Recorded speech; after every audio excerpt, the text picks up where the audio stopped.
Bismillahirrahmanirrahim. Assalamualaikum warahmatullahi wabarakatuh.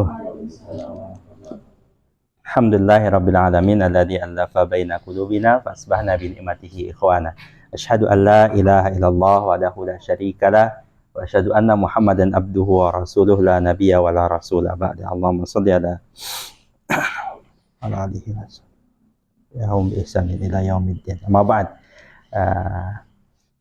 Hadirin, hadirat yang dirahmati Allah Subhanahu wa taala, ketemu lagi kita dalam pengajian rutin ranting. Kita kalau bahasanya Pak Bas itu babat alas ya. Kita mulai lagi menghidupkan ruh Muhammadiyah, yaitu pengajian. Kalau cerita Pak Slamet panjang lebar. Itu kan ya, tapi yang saya tangkap paling utama itu ya, Muhammadiyah di Kutai Kartanegara ini berdiri sama di Tenggarong ya dari pengajian itu. Bukan dari punya masjid dulu, bukan dari yang lain. Aum paling rendah, paling kecil ya, dianggap paling rendah ya, paling kecil dalam skala dana dan sebagainya. Tapi itu malah jadi inti. Usaha itu ya pengajian. Dari pengajian itulah nanti lahir bikin masjid, dari itulah bikin sekolah. Bukan dari sekolah bikin pengajian, bukan dari TK gitu bikin pengajian, bukan. Dari pengajian itulah, saya yakin itu. Dari pengajian itulah ide-ide itu lahir TK gini. Memang zaman sekarang ada tantangan besar. Malah pengajiannya orangnya sibuk ya, itu alasannya. Sibuk macam-macam, jadi malah ruh. Nah, itu kita hidupkan lagi lah insya Allah. Setiap pekan ya, tapi 2 minggu sekali gantian tempatnya. Pekan kemarin kita di apa namanya tuh? Musola, ada namanya tuh. Itu masjid gitu. Apa musola Muhammadiyah, Ranting Muhammadiyah Timbo gitu aja kan, ada namanya. Ada. Darul Mutakin ya, ada nama gitu ya. Masjid ya. Masjid ya. Masjid ya. Iya. Kata Pak Slamet biar ada tahiyatul masjid gitu ya. Karena kalau langgar nggak ada tahiyatul langgar. Ya begitu. Tapi dari beliau-beliau kita belajar bahwa ya kita hidupkan kembali pengajian-pengajian kita. Ruhnya di situ. Jangan sampai Muhammadiyah ini jadi sekedar tempat kerja, tempat ngumpul, tempat bikin kegiatan. Padahal dari itu semua cita-cita Muhammadiyah itu apa? Visinya Muhammadiyah itu kehidupan Islam itu yang sebenar-benarnya. Nah, itu didapat dari mana? Bukan dari punya banyak kegiatan, tapi dari kegiatan yang ada itu salah satunya kita ingin jadi orang yang baik, ibadah kita benar, dan itu didapat salah satunya dengan pengajian. Dan jangan lupa, kalau pengajian ada makanannya, ada apa. Itu kita ingat bahwa kita itu butuh makanan perut. Nggak ada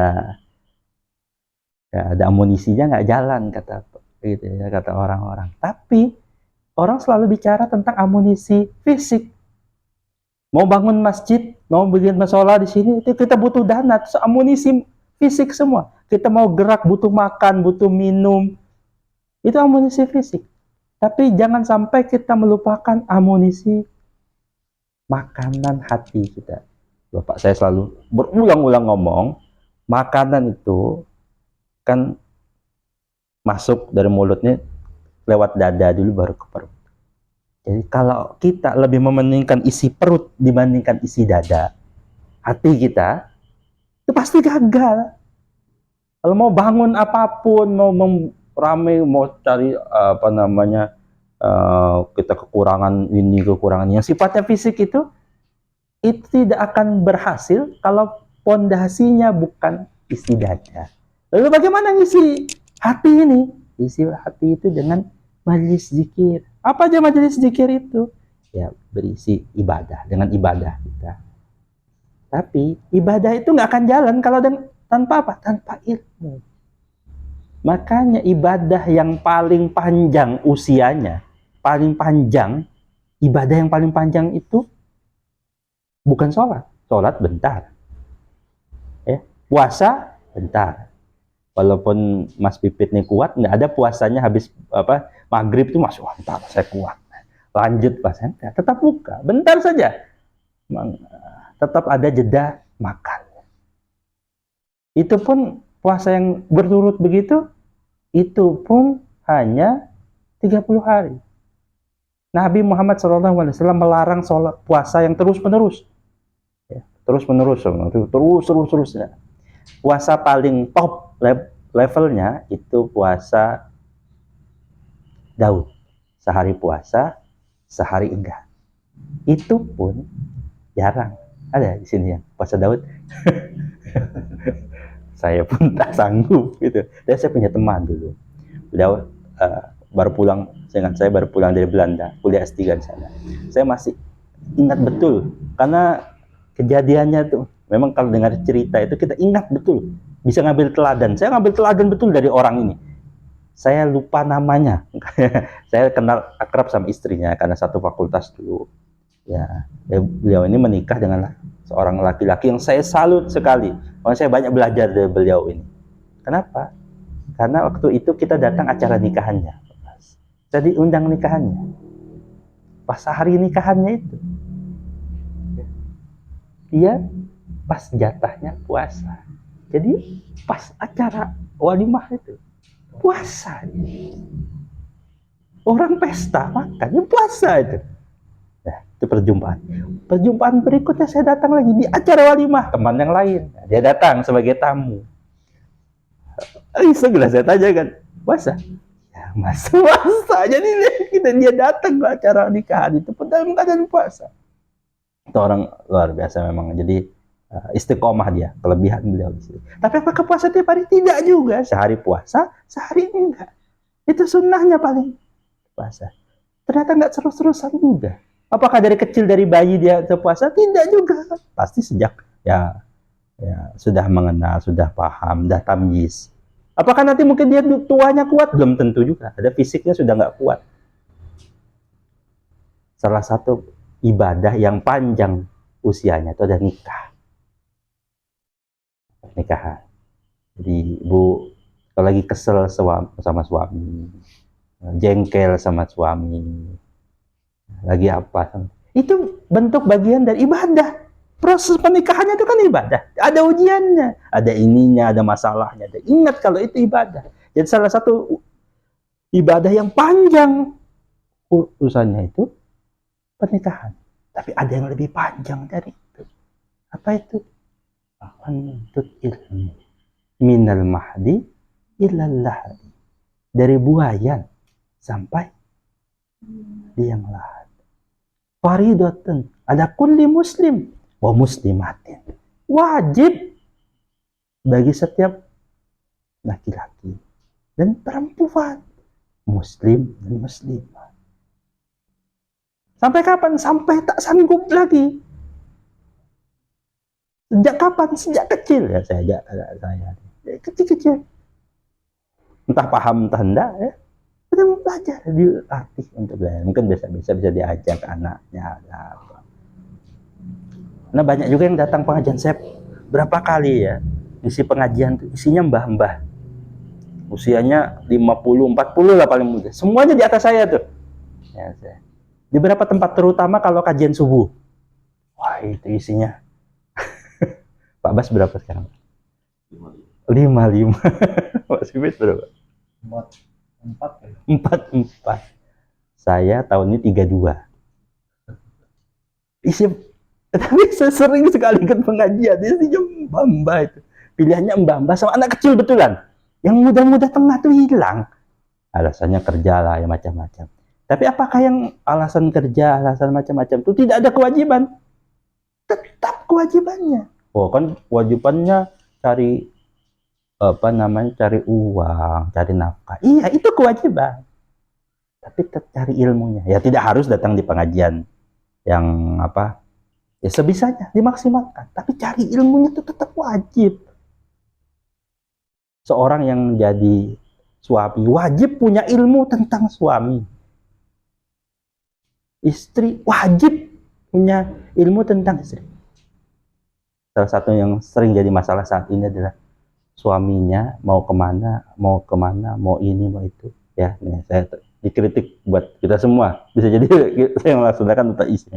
Minta izin sama istri. Wallahi, salah. Dalam Islam itu kepala keluarganya siapa? Suami. Istri minta izin sama suami. Tapi sungguh sekarang kita temukan banyak. Mau mana mas? Gitu katanya. Tips-tips minta izin sama istri. Mau mancing, mau nonton bola katanya gitu.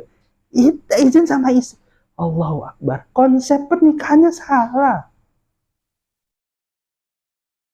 Yang wajib minta izin tetap istri. Oh, kalau gitu suami bisa seenak. Enggak, suami yang bertanggung jawab. Ini banyak saya temukan itu. Nah, mudah-mudahan ini adalah bagian dari kita ikhtiar. Kita pelan-pelan saja ya. Saya memulai dari di pertemuan kemarin. Saya tanya Mas Pipit siapa yang ngisi kan gitu. Saya bilang saya siap saja selama saya masih bisa. Terus saya akan terus-terusan karena dia akan rutin. Saya berikan satu kitab. Itu yang ringan-ringan saja. Saya akan kitab-kitabnya pun kitab putih gitu ya, bukan kitab Arab. Ini kitab Arab tapi diterjemahkan ya. Saya baca kitab itu tak lancar lah. Ya, daripada saya salah kan bahasa kita dibantu terjemahannya. Ini kitab tentang sirah sahabat. Di setiap minggu malam minggu di Al-Hikmah itu kan sirah Nabi ya. Baru saya akan lengkapi dengan kenapa kita belajar dari cerita-cerita itu. Oh itu kan kita tuh Muhammadiyah harusnya balik Quran dan Sunnah ya. Salah satu belajar Sunnah dengan ini. Lihat orang yang hidup bersama Nabi yang menerapkan Sunnah. Nah, gitu. Kemarin saya masih ingat, kalau masih ingat ya, nih tadi saya masih gitu. Minggu lalu di masalah itu saya bertanya tentang kalau kita ingin kenal Nabi, kita dekat dengan keluarga Nabi, ke sahabatnya, minimal kita kenal. Pertanyaan yang minggu lalu belum dijawab, belum bisa terjawab oleh satu orang. Kalau anak saya tahu jawabannya ternyata. Nah, itu kalau kita kenal sahabat paling dekat dengan Nabi, siapa sahabat paling dekat dengan Nabi? Hah? Sahabat paling dekat dengan Nabi sampai meninggal pun dikuburkan dekat dengan Nabi. Siapa? Abu Bakar As-Siddiq sebelah kanannya, Umar bin Khattab sebelah kiri. Ya. Saya mau tanya. Kemarin Mas Wipet masih ingat pertanyaan ini. Saya tanya. Nah, kan ada sahabat Abu Bakar As-Siddiq, Umar bin Khattab, Utsman bin Affan, Ali bin Abi Thalib. Nah, yang Khulafaur Rasyidin 4. Berat Ali punya bapak namanya Abu Thalib. Kenapa? Ali bin Abi Thalib. Utsman bin Affan, bapaknya berarti Affan. Umar bin Khattab, berarti bapaknya Khattab. Abu Bakar, nama bapaknya siapa? Abu Bakar As-Siddiq. Bapaknya berarti namanya? Siddiq. Salah.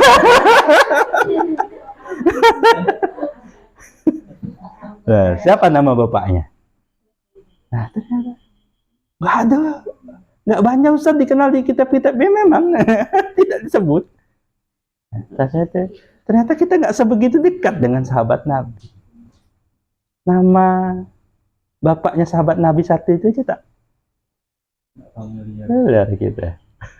Nah, salah satu hikmah belajar ini tuh ingin mengenal gitu. Nah, karena sebenarnya Abu Bakar itu dikenal sebagai salah satu kelebihannya Abu Bakar, Bapak Ibu. Ini kita belajar sahabat itu bukan ingin detail-detail cerita gitu, tapi ingin jadi pelajaran. Nah, salah satu yang dihormati dari Abu Bakar itu adalah dia yang paling tahu nasab orang. Enggak.